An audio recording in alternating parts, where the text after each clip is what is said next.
God ons geroep het. En 'n roeping is iets interessant. Baie mense sê, maar ek is nie geroep nie. Jy weet, kom ons vat net gou die woordjie roep. As ek vir Thomas, my seun, roep, ek roep hom. Want ons het dan roeping so groot en gebaar van, jy weet, 'n teologiese, soos ek sê, Thomas, en Thomas kom na my, hy reageer, omdat ek hom geroep het.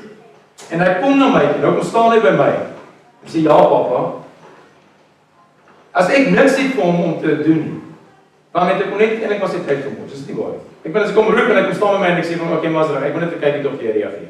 Ek wil net kyk het of jy gehoorsaam is. Ek wil net geweet het of jy weet, of wel waar jy is. Maar ek kan net eintlik dit sien. Maar dit is nie wat ons sien nie. Die Bybel sê, ek het jou geroep op jou naam.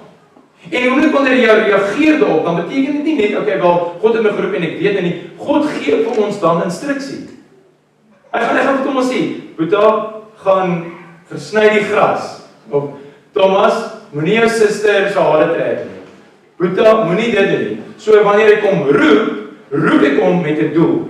En die oomblik wanneer ons verstaan dat God ons geroep het, dan gaan hy ons nie net los in die vakuum van, okay, maar wat nou?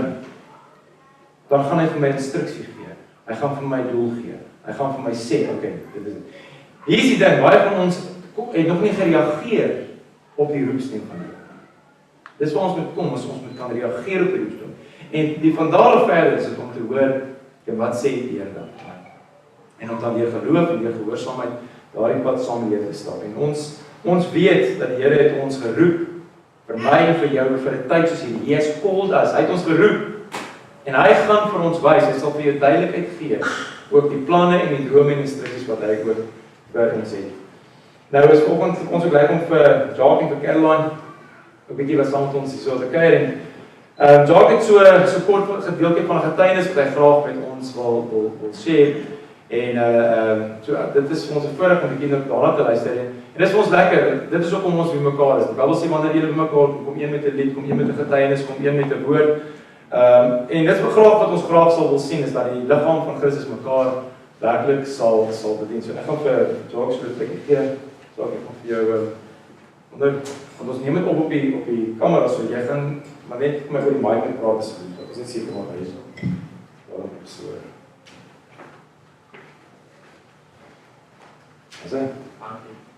Hallo julle.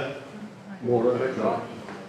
Het is awesome om al vandag hier te sien. Dis regtig 'n voorreg om te wees. En ja, daar's 'n paar vreemde gesigte, so net so 'n bietjie agtergrond.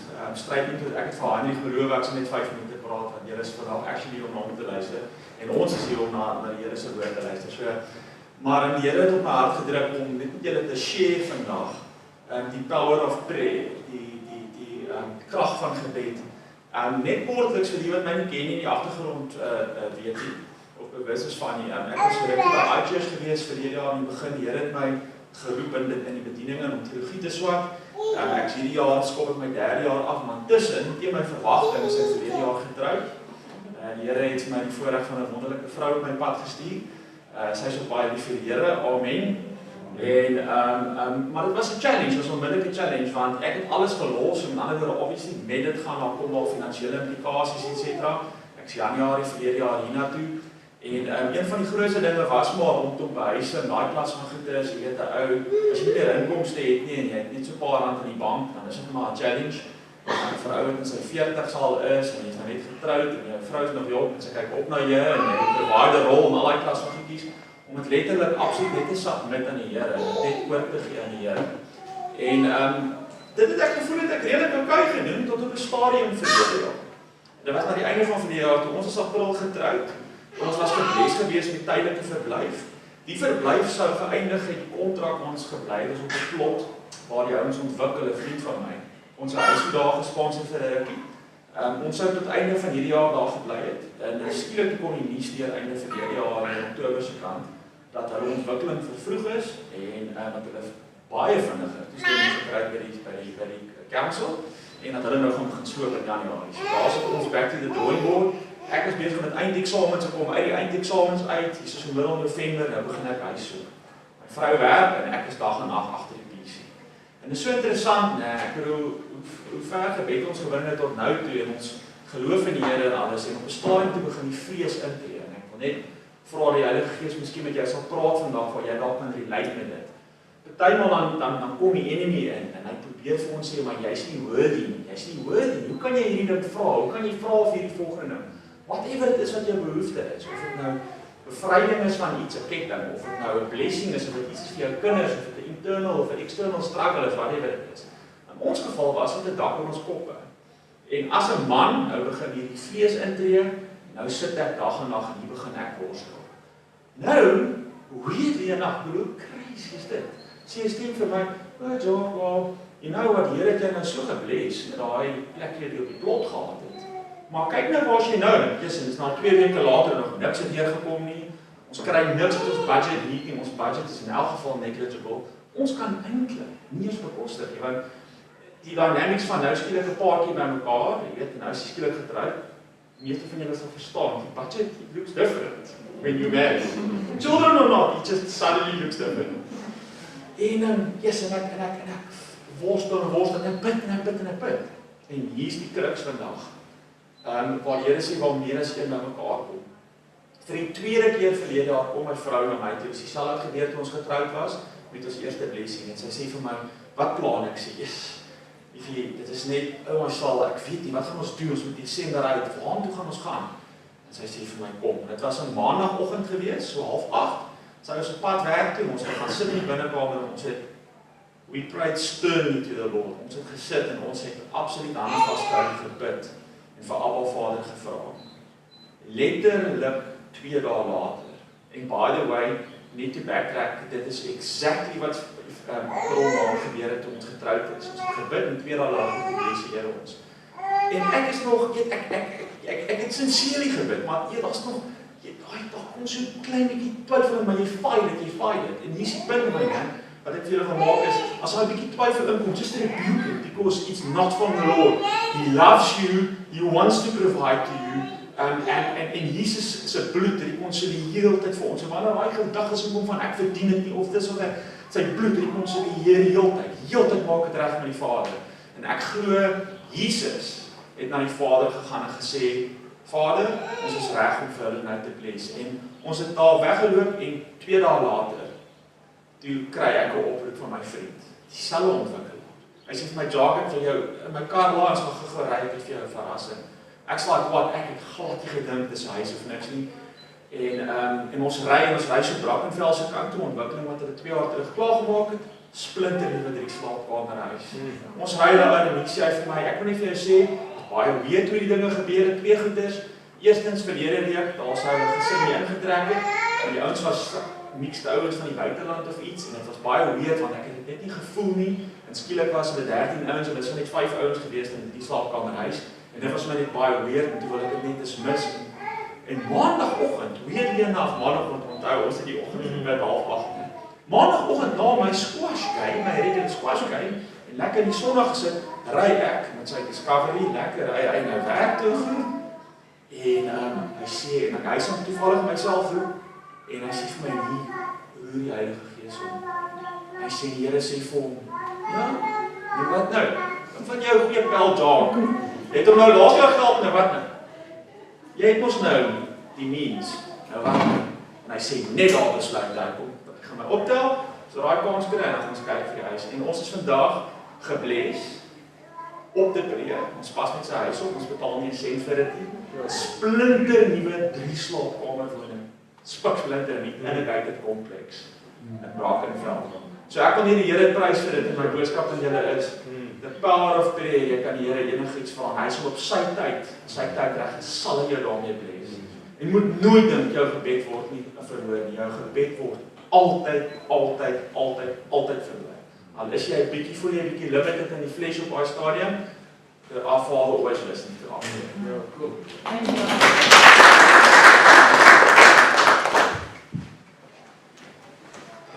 Dit is so lekker om te hoor hoe die Here voorsien, en het is my lekker om die storie te hoor van Jacques en Caroline, en Jeff het nou so tydjie saam, en weet ook waar die hulle gaan en alles, en dit is amazing om te sien, dat die Here, as die Here 'n plan het, en die Here se beheer, dan antwoord hy. Miskien is daar iemand wat iets wil sê, ek nou nie, Iemand het by jou minlik, was daar iemand is wat 'n getuienis of iets jy wil share voor die tyd, is welkom. Wees gehoorsaam. Kan ek? Ja, jy kan. Dankie. Asseblief. Dis eintlik nie noodwendig 'n getuienis nie. Dis net terwyl Heinrich net gepraat het. Ek het nou my plek intussen net verloor hierso. Of toe Heinrich gebid het. Toe herinner die Here my aan hierdie een woord. Hy het spesifiek die gebed geëindig met ons is kinders van die Here. En ons is nie meer diensknegte nie. En baie van ons wat miskien so al van die jy weet die studente praise and worship groot geword het en goed, ons het altyd hierdie song gesing van Come bless the Lord, all you servants of the Lord. Jy weet al die servants of the Lord, die servants. Maar hier in Johannes 15 het Jesus gekom en hy praat met sy disippels en hy sê vir hulle, julle is my vriende. Vriende. As julle alles doen wat ek julle beveel. Ek noem julle nie meer diensknegte. So. Omdat die diensknegt nie weet wat sy Here doen. Maar ek het julle vriende genoem, omdat ek alles wat ek van my Vader gehoor het aan julle bekend gemaak. So. Ons is nie diensknegte nie. Ons kan die hart van 'n diensknegt hê teenoor mekaar. Maar wanneer dit by Jesus kom, sê hy vir elkeen van ons, jy is my vriend. Ek noem jy nie meer 'n diensknegt. Maar hy het dit gekwalifiseer ook natuurlik teenoor sy disippels as hy sê, doen alles wat ek vir julle sê. En dan toe jy daai gebed van jou afgesluit het daarmee met hierdie woord, want ek het dit verlede week ergens gelees, toe kom dit net na my. Waar ons moet wegkom van die idee van ons is net 'n diensknegt. Waar Jesus kom en hy sê, jy is my vriend. Jy is my vriende, ek wil met jou op daai vlak wil ek met jou kommunikeer, wil ek met jou praat, sê jy. En as ek mag, het jy ook net gepraat oor roeping. En toe kom daai skrif net, toe kom daai een skrif net weer op na my toe, ek het nou nie bevestig nie, so ek hoop regtig dit is hy. In 1 Korintiërs 1 vers 9, ja, dit is hy. As ek dit nie mis het nie, is dit een van die eerste plekke in die woord waar daar gepraat word oor ons roeping. Waarvoor is ons geroep? En in 1 Korintiërs 1 vers 9 praat Paulus in die Korintiërs en hy sê, God is getrou, deur wie hulle geroep is, tot die gemeenskap met sy Seun, Jesus Christus. En ek dink as ons primêr besef, dat ons is geroep om fellowship te hê met Jesus, fellowship te hê met sy Seun. Dis ons primêre roeping. Dan kom die volgende roeping van Thomas, kom jy so kom sny die grens. Thomas, maar ons eerste roeping is daai fellowship, daai gemeenskap, daai vriendskap met Jesus. En hy sê so, geroep tot die gemeenskap. In die Engelse Bybel noem hy dit ook maar call to the fellowship with die Son Jesus. So dis net my woord wat ek graag met julle wil. Dat is so baie keer roep ek Thomas dan verstaan en sê, kom sit net by my, ek mis jou. Ja papa, kom sit net by my, ek mis jou. En dit is waar, dit is ons eerste roeping, ja, fellowship with one another. Ek hoop julle is, meeste van ons het al gaan werk en die tempo loop al hoog en al die roepetjies is alweer in plek en soms of 2017 nog nie opgehou het. Ek het die net wat gesê, hy sê het maar net aangegaan waar ons opgehou het verlede jaar. En die vraag is jy weet, hoe dink ons oor 2018? Is jy gereed vir die jaar? Ek het verlede week gesê, dus ek my kalender so uitgewerk en so kyk al die dae en net as jy na kalender so kyk, dan lyk dit eintlik so, dan is dit verby. As jy kyk hoeveel geleenthede daar is, hoeveel connected ons het, hoeveel celebrations ons het, dan kyk jy en dan jy het so afteken en sê ek maar 'n jaar gaan eintlik so vinnig verby. En as jy jou uitvee, dan is dit einde van Januarie. Dan is daar nog net 11 maande oor. En ek het so 'n bietjie gaan dink oor hierdie jaar en obviously verlede jaar het ons ek het julle genoem dat ek glo regtig dat hierdie jaar gaan wees vir nie net vir ons in ons lewens nie, maar ook vir ons gemeente, vir I church. Die twee woorde is wat die Here op my gegee het, baie duidelik was die woord extraordinary of extraordinary. dat hierdie gaan 'n jaar wees van extraordinary, van die, ek weet nie hoe nie, maar die Here het net voorsien. Ek weet nie waar dit, maar die Here het net in ander mense harte gewerk. Ek weet nie hoe dit gebeur het nie, maar daar was genesing en bonatuurlike werking. Ek glo regtig hierdie is die jaar in 2018 van dit. En dis wat tog die Here aan my beloof het, en dis wat die Here my gewys het, om hierdie jaar af te extraordinary. En dan ook die jaar van die exponential. En dis maar die proses van disipelskap, nee, gemeente, die verstaan van disipelskap, 'n disipel dupliseer homself. So in die proses van disipels maak, sal daar eksponensiële ontwikkeling wees en groei wees vir sy koninkryk. Maar ek wil volgende bietjie stil staan. Ek weet nie ook praat net vinnig oor 2018, die genadejaar van die Here.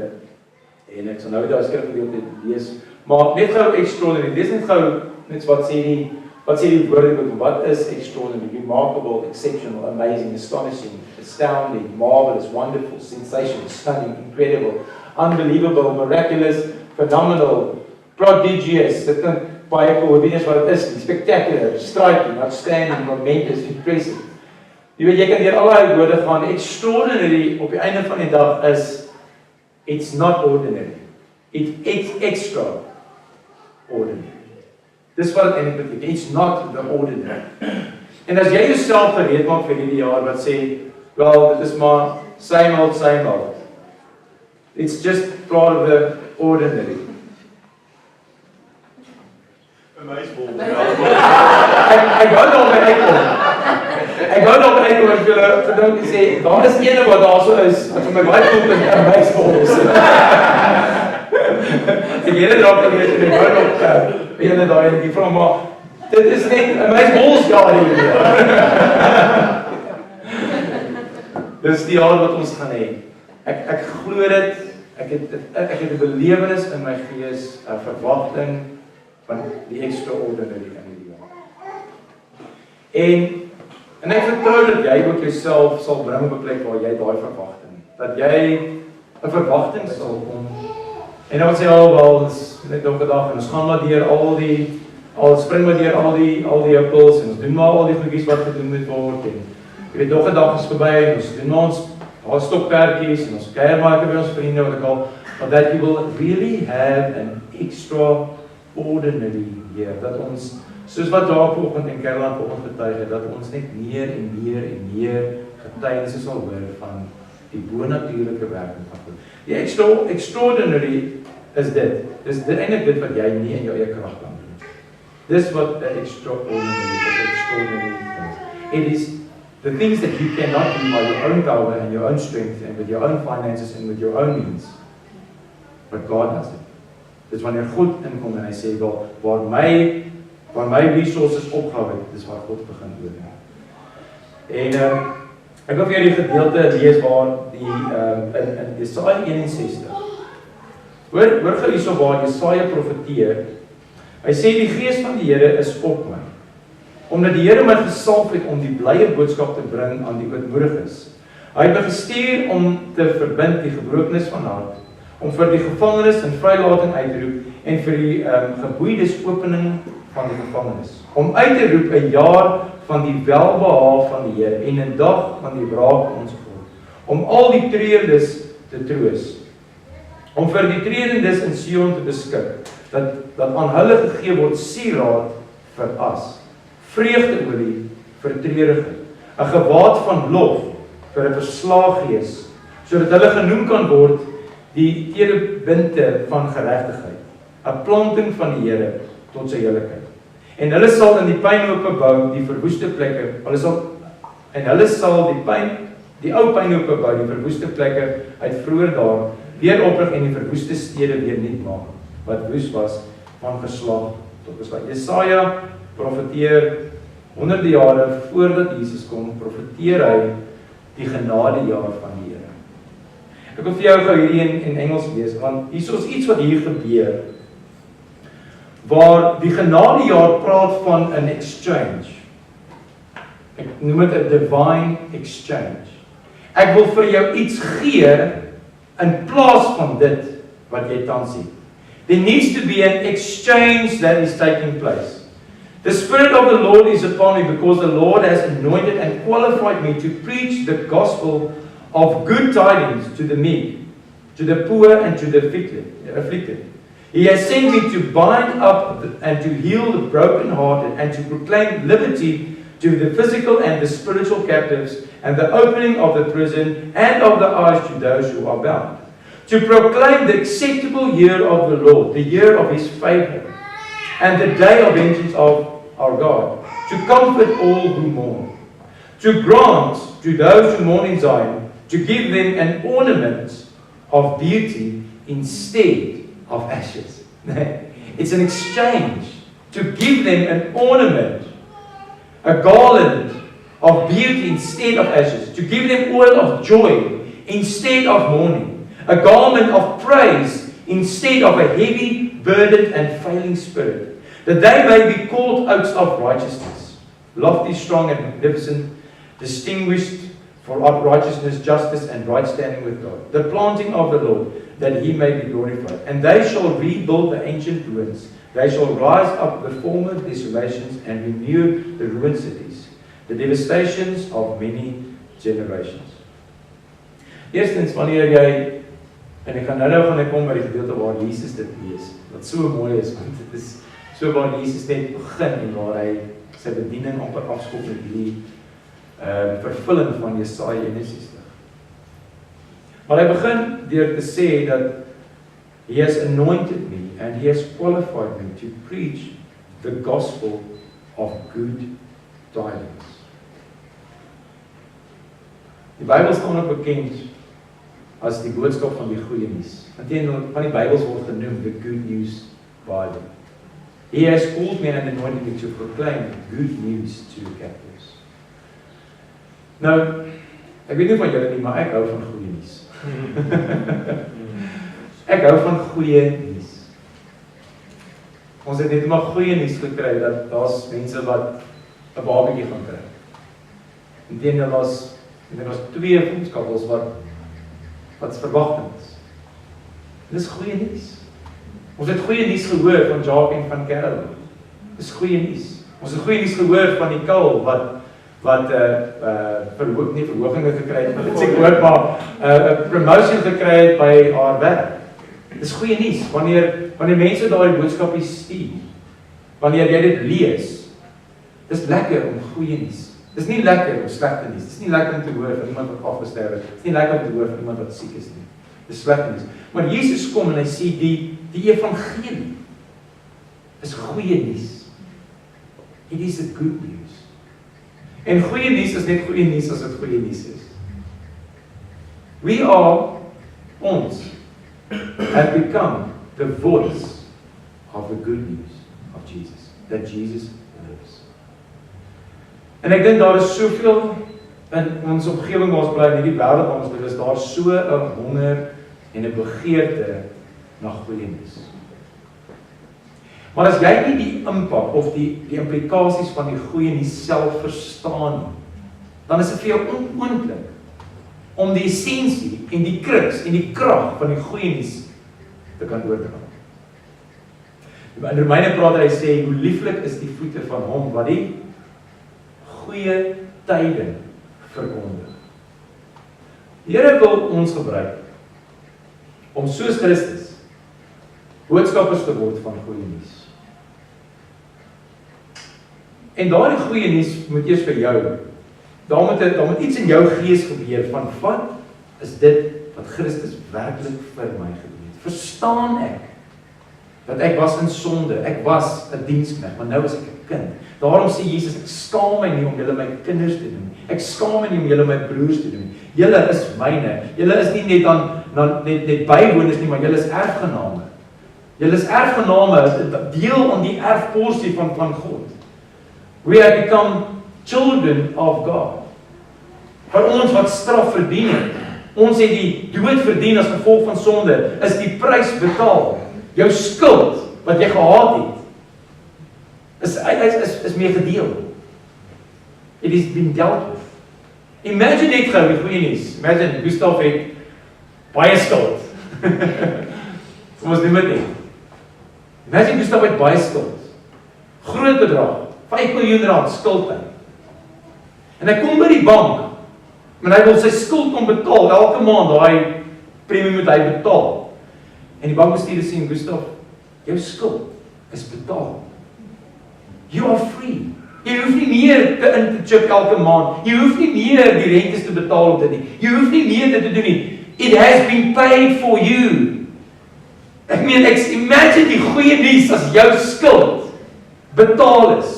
Jou kar is afbetaal, jou skuld, jou huisskuld is afbetaal. Ek en jy was in skuld. Ons was in skuld as gevolg van sonde. Daar moes 'n prys betaal geword het vir my en jou skuld. En daardie prys is betaal. Die prys, die loskoopprys was die lewe van die seun van God. En in daardie prys, en die verstaan van die prys, word my waarde in opgesluit. My waarde, want as ek iets wil koop, dan moet ek 'n ruil transaksie. There needs to be an exchange of something. A divine exchange needs to take place. As jy iets wil koop, dan gaan jy gelyke waarde moet gee vir dit wat jy wil hê. Wat is die gelyke waarde van die mens se loskoop? Wat is die loskoopprys gewees van my en jou lewe? Daarin word jou waarde gekoop. Want God het nou gekyk na Gustav en na Ria en Maritjie en na Jacques en gesê, wat is jy werd? Wat moet ek betaal om die prys te betaal vir jou? Hoekom gee ons nie net so 5 engele nie? Want julle erg sondig en julle was maar baie sondig geweest. Kom ons gee net 'n paar engele. Wat van 1000 engele? 10.000, wat van al die engele? Al die engele. Al die engele wat geskaap is nie goed genoeg gewees om jou lewe terug te gee. Besef jy dit? Jou waarde word gekoppel aan die lewe van die seun van God. En toe daar 'n reële transaksie plaasvind. So lief het God die wêreld gehad. Het my jou so lief gehad dat hy sy seun gegee het. As losprys. Om ons terug te koop. Jy sien, dis die waarde wat aan my en jou gekoppel word, is die seun van God. There was an exchange. En die prys is betaal. Vir sonde, die resultaat van sonde. Die enigste manier wat sonde uitgedeel kan word, is wanneer daar bloed vloei. En daarom was daar offers gebring in die Ou Testament om net maar nie die skuld om nie die sonde weg mee te neem nie. Dis net om die skulde te bedek. It was only covering the sin. It didn't take away the sin. En toe Johannes die lam van God sien, to say, behold the Lamb of God who takes away the sin of the world. Hy het nie net toegekover nie. Hy het nie net op sy geskryf. En daarom sê die Bybel dat God het nou ons we are not because he has removed from us as far as the east is from the west. Het hy dit van ons verwyder. Hy dink nie eers meer aan ons sonde of aan ons skuld nie. Because it has been dealt with. En wanneer dit dan kom by die verstaan van hierdie ruiltransaksie, hoe jy jou waarde kan sien aan die gelykstaande waarde van die seun van God. Dit is wat God, die waarde wat God aan jou het. En hierdie in 'n netedoop is die essensie van die goeie nuus. En dit, as dit jou nie opgewonde maak. Dit is die goeie nuus wat Christus sê, He has anointed me and He has called me to bring good tidings unto people. Om goeie nuus te verkondig. Ek en jy word die ambassadeurs van daardie goeie nuus. Maar as jy nie weet wat die prys was wat betaal is vir jou lewe, as jy nie die effek daarvan regtig verstaan nie, hoe gaan jy daardie goeie nuus kan verkondig aan ander mense? Dit by jou moet jy moet verstaan. Hoe amazing is daardie genade nie vir jy. What amazing grace that God showed unto me. En nou kan jy nie anders gaan om hierdie goeie nuus van wat Christus vir my en vir jou gedoen het aan ander mense te begin verkondig. He has anointed me to preach the gospel, the good news of good tidings to the men, die boodskap van goeie nuus. So daar's exchange op ons, a divine exchange. An ornament, a garland of beauty instead of ashes. Nou, daai ornament of garland is soos 'n ding wat is soos 'n kroon wat jy op jou kop sit. Dis soos juwele, dis wat ons dogtertjies as hulle dra hierdie goedjies op hulle is prinsessies, hulle is 'n garland praat van kingship, dit praat van royalty, dit praat van erfgenaam wees, dit praat van jy's 'n prins of 'n prinses, you are part of me. I have given you this ornament, a garland of beauty instead of ashes. Hoekom sal hy sê ashes? Weet jy wat doen mense in die Jode wanneer hulle gerou het? Hulle het gegaan op die grond, het hulle gaan lê, hulle as gevat en op hulle koppe gegooi. Jy kan dit baie keer gaan lees. Hulle het ashes op hulle kop gegooi, hulle sak toegegooi met stof en dit gaan lê op die grond. Dis asof hulle sê, aarde, sluk my in, ek kan nie meer, dit is vir my te erg, dit is vir my te groot, mag my vlees en my stof net weer stof raak, want ek kan nie meer hierdie lewe en hierdie seer en hierdie pyn hanteer nie. I would rather be dust, I would rather die and be dust. Wanneer jy kom op 'n plek waar jy dit op jou kop gooi, kyk, mense het getuier in die Bybel, but the moment they start throwing ashes on their heads, dan die mense eerder net, because dan as jy weet, dit beteken, ek wens ek was eerder dood. En ek moet sê, in die wêreld wat ons leef, en mense doen dit fisies nie meer, jy sien nie meer mense op die grond lê, gooi ashes op hulle kop en wat ek al, en ons, we don't see dit, ons sien dit nie fisies nie, maar ek beleef dit so, maar as waar ek beleef. Ek sien so hoe mense in deur daai pyn, en daai lyding, en daai seer, waar hulle letterlik sê, aarde sluk my eerder. Die lewe het nie meer vir my sin gemaak. Ek sien nie meer kans vir hierdie lewe. Ek sien nie meer kans om te probeer om hierdie lewe te maak werk nie. Maar die Here sê, there is an exchange. Dit is interessant dat hierdie sê, nee, na oil of joy instead of mourning. Dis asof in hierdie gedeelte die Here vir ons sê, daar moet 'n exchange moet daar eintlik amper plaasvind. As hierdie is hoe jy voel, as hierdie is waar jy is, as hierdie die plek is, die konteks is waarin jy jouself nou vind, bring dit vir my. Bring dit vir my and I will not only take it away, ek sal nie net daarmee deel nie, I will give you something in return. There will be an exchange. Dis van baie daar tot baie daar. Daar's nie, is asof daar nie, kom jy agter in die gedeelte van exchange, there's no half measures in hierdie ding. Dis van, okay, van jy gaan nie huisie tot 'n splinte nuwe huis. Met 3 slaapkamers jy nog eers kinders nie. Amen. Man, there's going to be something of the divine exchange, something of the extraordinary. Maar dit gaan vir jou vra om te sê, Here, ek bring hierdie mourning, the ashes. I say, a garment of praise instead of a heavy, burdened and a failing spirit. As ek hierdie gedeelte lees, dan ek besef daar's soveel mense wat ons ken. Soveel mense wat ek, as ek hierdie gedeelte lees, wat op daai hulle self op daai plek kry. Waar hulle net nie kans sien vir die jaar nie. Hulle voel of hulle lewe uit mekaar uitval. Dit is asof hulle nie meer weet waarheen om te gaan om die lewe wat hulle leef meer om sin te maak in die lewe.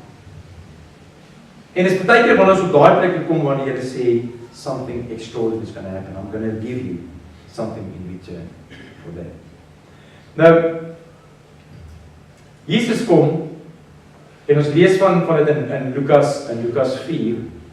Toe hy in Nasaret waar hy opgevoed was, groot geword het, was en soos hy gewoond was, gaan hy op die Sabbatdag in die sinagoge en gaan staan op om te lees. Nou in daai tyd het hulle nie Bybels gehad soos wat ons vandag het. So jy het nie met jou Bybel kerk toe gegaan of na die sinagoge te gaan met die hele Ou Testament en Nuwe Testament was toe nog geskryf. Hulle het scrolls gehad. jy weet, rolle van die testament, van die Ou Testament. En een van die rolle was gewees natuurlik Jesaja. En hier kom Jesus ingestap, soos wat hy gewoond was om op die Sabbatdag na die sinagoge toe gaan en die hoofpriester of die priester wat dan in diens was, moet dan een van die rolle moet hy gaan kies. Wat gaan hulle vandag nou lees? En hy gaan haal die rol van Jesaja uit en hy rol dit oop op hierdie tafel. So hier gaan staan Jesus en hy kom in en hy gaan staan by die sinagoge en toe hy begin lees, toe word Jesaja se woord vervul in hulle midde.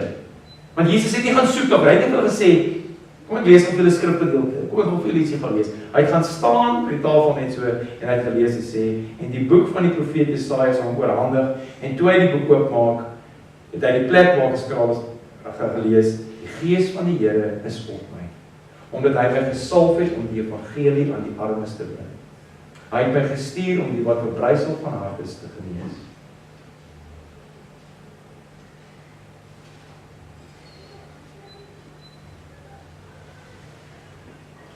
Om aan die gevangenes vrylating te verkondig. Om aan blindes herstel van gesig. Om die wat gebroken is in vryheid weg te stuur.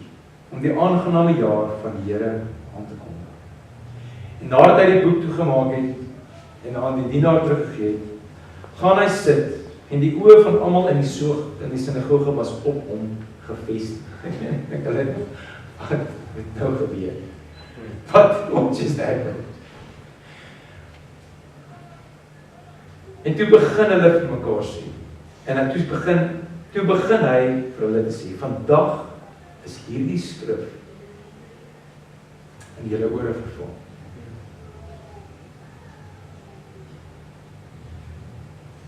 Toe ek hierdie lees, dis dit asof die Here my daar sit, in die sinagoge. En ek hoor, ek het hierdie al baie gelees, ek ben, steek vir my gunsteling skrifgedeeltes, maar ek sit daar, dis asof ek Jesus hoor, dit lief, Here, kan dit wees dat ons in die jaar kan inbeweeg, waar Jesus sê, die genade jaar van Here, het aangebreek. Maar kyk wat gebeur net hierna. En hier staan die mense, hulle sit en sê, hulle, waar Jesus hierdie lees, eintlik opsomming is van sy bediening, nee, dit is eintlik opsomming van wat hy gesê het, ek sal die goeie nuus verkondig, die blindes sal sien, die dowes sal hoor, aan die armes word die evangelie verkondig, die wat in die tronke sal vrylating hê, om die aangename jaar van die Here aan te kondig. Maar in vers 22 sien jy, hoe die ongeloof van die mense in skop. Almal staan verstom, staan verbaas, en luister na die woorde. En in vers 22, en almal het vir hom getuienis gegee en was verwonderd oor die aangename woorde wat uit sy mond gekom het. En hulle het gesê, kyk wat sê hulle, maar is hy nie die seun van Josef? En Jesus kom net dat jy kan dit gaan lees, waar Jesus sê, 'n profeet sal nie in sy eie huis sal geken word, in sy eie dorp sal geken word. Want Jesus daar's net om hy agter hoe hulle goed werk. Jy sien, maak nie saak wat die Here vir jou sê, en wat die Here vir jou beloof, jy laat het so mooi gesê. As die duivel gaan altyd vir jou laat probeer twyfel. Die Here kan nou vir jou iets incredible doen. Die Here kan nou vir jou bonatuurlike beloftes gee. Maar dis asof, dis soos daai saad wat gesaai word van die koninkryk, dit val verskillende plekke, en van die saad het geval langs die pad, en die oomblik, net geval, en toe kom die voels weer, maar van dit het geval op goeie grond. Ek glo, dis my, en ek kies om dit te glo, dat 2018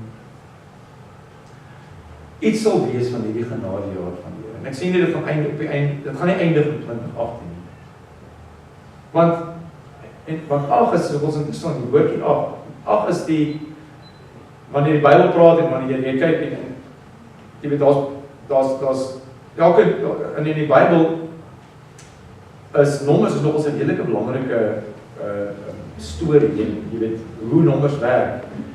En die woordjie 8, I said the number 8 in the Bible represents a new beginning, a meaning of a new order of creation. I said, boys were circumcised on the 8th day. The number 8 symbolizes circumcision of the heart through Christ and the receiving of the Holy Spirit. After the 7 days of the Feast of Tabernacles, there was an eighth day, which they called the last great day. The number 8 in the Bible signifies resurrection and regeneration. It is a number of a new beginning. 8 is 7 plus 1. Since it comes just after 7, which itself signifies an end of something, so 8 is also associated with the beginning of a new era, or that of a new order. Nou jy kan dit lees, en jy kan sê, ja, dit klink naas, of dit kan so, ek kies. Hier is my geloof, ek kies om dit te glo. I choose to believe this. Jy weet, in die skepping het God die wêreld geskape in 7 dae. Die 7de dag het hy gerus. Die 8ste dag was die eerste dag van die nuwe skepping. Dis die eerste dag wat aangebreek het nadat God geskaap het. The 8th day. 7 dae, 8ste dag. Nou, ons hoef nie nou met die logiese gesprek in te gaan oor die 8 dae, hoe lang dit was dit daar. Die Bybel sê dit was oggend en dit was son opgekom en die son het gesak. En dit was die volgende dag. So die 7 dae, 7 is die einde van 'n era, van 'n tyd, maar die 8ste, die nommer 8, gewoonlik, en hy sê dit so, according to the Bible, 8 has a special meaning for God. As he chose the 8th day to mark the beginning of the new week. Everything that has a new beginning in the Bible has the number 8 associated with it. So, dit is of jy dit kies om dit te glo of nie. Jy kan 'n keuse maak. Jy kan sê ek glo. Ek vertrou dat 2018 vir my ook en vir my gesin of vir waar ook al jy mag wees, werklik waar die genadejaar van die Here sal wees. Dat hierdie 'n jaar gaan wees met nuwe dinge, nuwe begin van nuwe dinge. The exponential, the extraordinary, the new things. Dit wat God reeds al lankal vir ons instoor het en wat God al lankal vir jou beplan het, wat die Here al lankal oor jou droom, mag hierdie daardie jaar wees. En ek beleef dit so en ek in die rede hoekom ek net so in ons lewe, sy's in 'n nuwe season van haar lewe. Ek meen, dis net incredible. Ons voel dit. Ek voel dit, ek beleef dit, ek ervaar dit. Wanneer ek praat met mense, dan hoor ek dit. Ek hoor van hoe God besig is om goeders te verander. Ek hoor hoe die Here my eie familie besig is om goeders in plek te stel, van my ma en my pa en dis net asof ek beleef net hierdie krag, ek beleef net hierdie genade van die Here in soveel mense se lewens. Maar moenie dat die vlees en dat twyfel inkom. Want hulle was verstom, hulle het daar gesit, hulle het mekaar gekyk en hulle begin so onder mekaar. Maar is hy nie die seun van Josef? Kom hy nie van Nasaret? Het hy nie groot geword? Is hy nie die hout, die skrynwerker of die houtwerker se seun gewees nie? En Jesus hoor wat hulle sê en hy sê en dit is ook so dat profeet nie in sy eie land van sy eie stad erken sal word. En hy tel op die geloof. Of julle afsluit hier so Matteus 11. Johannes word toegesluit. En Johannes het in die gevangenis gehoor van die werke van Christus. En hy stuur 2 van sy disippels. Johannes sit in die tronk en hy dink myself, hy vir homself, hoorie, ek hoop hy is die Christus. Want as hy nie is, net ek moeilikheid. En hy sit in die tronk en jy kan sien hoe hy twyfel. Hy sal nie die disippels gestuur het nie, want hy twyfel, hy sit in die tronk en hy sê, hoor gou hierso, gaan gou na Jesus toe. Ek gaan vra vir hom, is jy die een of moet ons vir 'n ander een maak? Ek weet, dis dieselfde Johannes wat Jesus gedoop het. Dis dieselfde Johannes wat gesê het, behold the Lamb of God. Dis hy sit in die tronk. die werke van Jesus en hy twyfel nog steeds. Dit is 'n bietjie bemoedigend te weet dat selfs Johannes die doop by die miskien getwyfel. Hy twyfel nog steeds, hy roep vir Petrus en sê, "Hoor, gaan net na Jesus toe, gaan vra vir hom. Jy moet persoonlik met hom gaan praat. Is jy die een?" En maak nie saak wat Jesus vir hulle sou sê nie.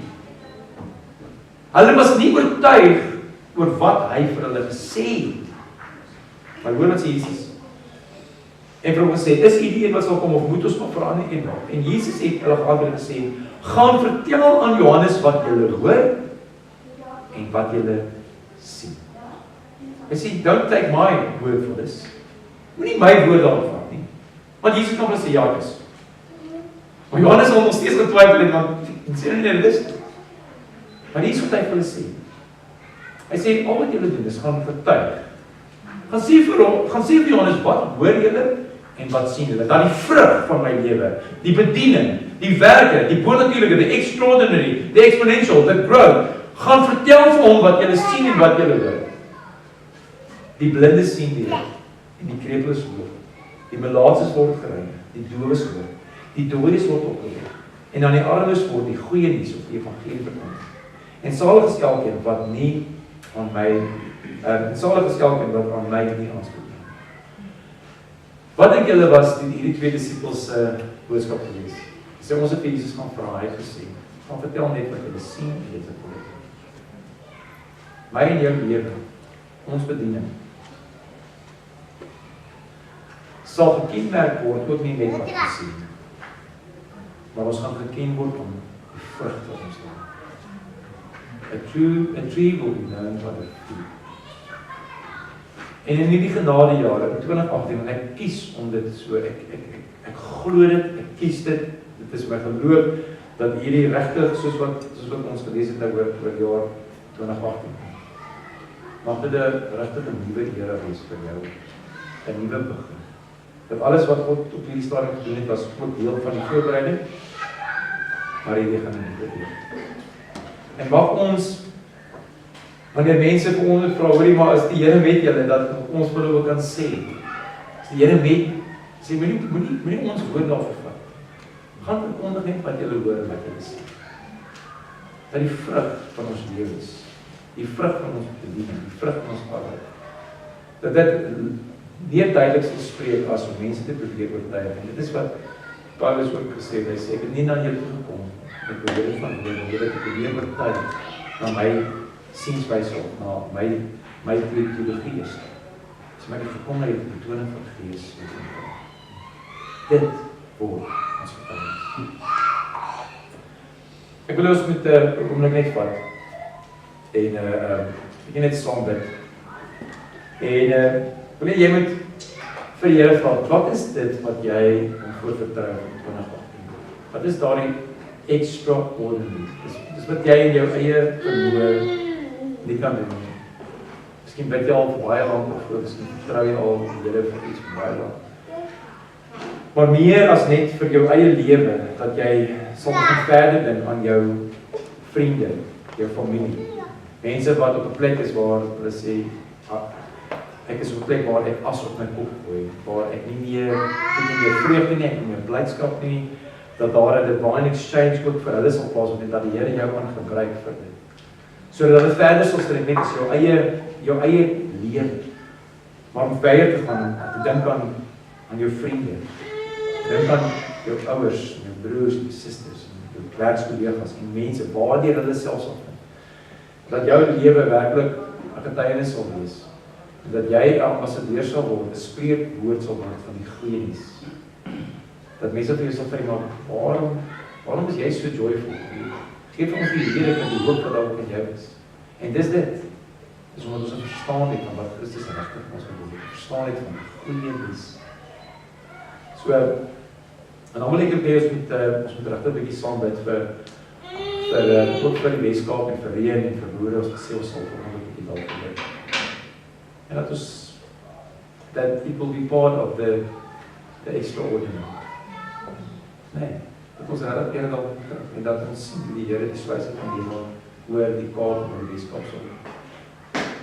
Imagine die Here wag eintlik net vir so 'n handjievol mense hier in Welwel om te sê, ons het reën nodig, we need to trust you for this. En ons gaan julle daarvoor vertrou, Here, dat dit sal reën en dit sal aanhou reën en dat mense sal verstom staan because it's not normal. Nie net 'n bietjie druppels nie net 'n bietjie drizzle nie net om ons tuintjie net skrik te maak nie, but it will rain.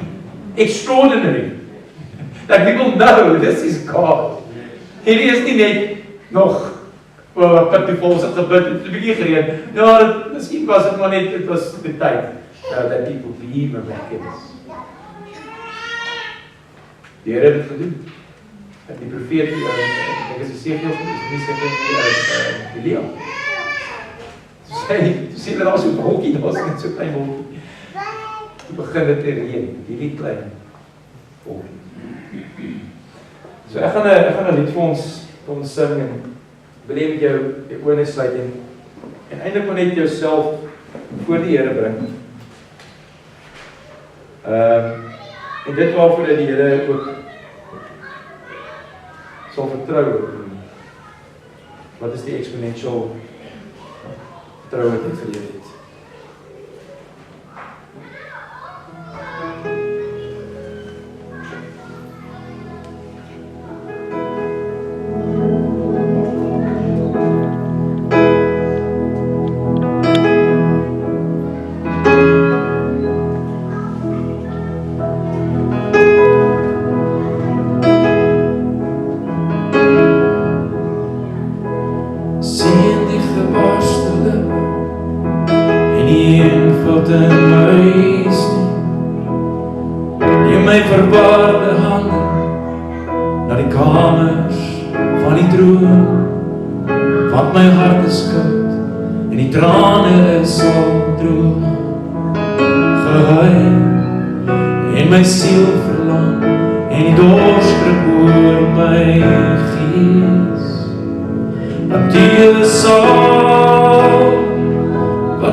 Wat ek begeer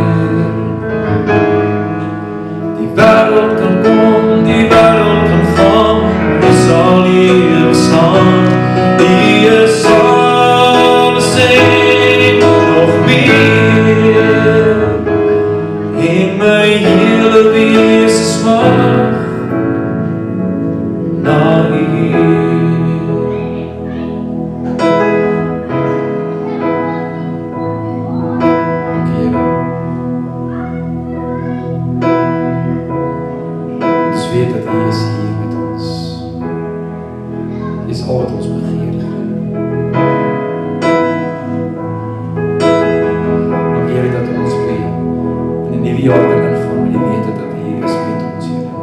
U staan voor ons uit, Here. Mag hierdie vir elkeen van ons, Here. Ook die begin wees van iets niets. Dit waarvoor ons al so lank al verbid en U vertrou, Here.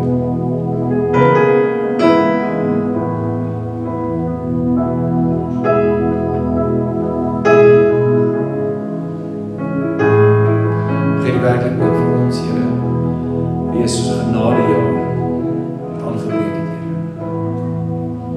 Die Jesus die boek van die Saaiboek oopmaak en begin lees, Here, begin lees dat die Gees van die Here is oor my, omdat hy my geroep het en gesalf het om die evangelie te verkondig, aan die wat gebroken is van hart, die wat blind is en oor te open, die doof is en oor, die wat gebroken is van hart, te herstel, Here. Die wat in die tronk is, vrylating te bring. Dankie, Here, dat ons staan so met afwagting. Ons het so begeerd om die koninkryk in die werk te sien in hierdie jaar, deur ons hande werk, deur ons woorde, deur ons lewens, deur die vrug wat ons mag dra, Here. Here, kom met lei ons, gehoorsaam te wees om te reageer wanneer ons roep, Here. Here, wil U ons hier gebruik om verkondigers te wees van die goeie nuus dat Jesus Christus het ons gered en dat hy nog steeds red en verlos die wat gebroken is van hart. Here, ons wil ook saam bid vir die Kaap en vir die Weskaap, Here. Ons bid, Here, dat U ons gebede sal hoor. Here, dat ons kan vra en kan bid vir U, Here. U sê, vra alles en enigiets wat julle tekort. Wanneer julle glo, wanneer julle saamstem en saam bid, vir julle so dit sal wees. Here, ons bid vandag, Here, vir U. Ons bid, Here, dat U die droë land, Here, sal kom.